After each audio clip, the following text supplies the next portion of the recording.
तर आता बातमी आहे पुण्यामधून। पुण्यातील सिंहगड रोडवरील वडगाव बुद्रुक परिसरामध्ये भर दिवसा दरोडा पडलेला आहे।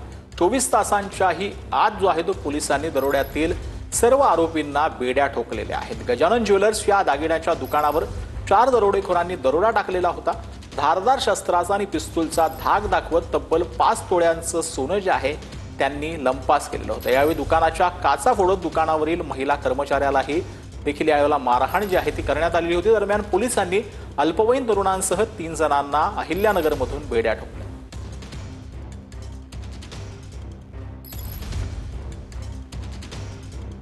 काही मुलं ही एका ज्वेलरी शॉप मध्ये शिरून तिथल्या महिलेला मारहाण करून त्यांनी काही तिथले दागिने लुटण्याचा प्रकार हा होता।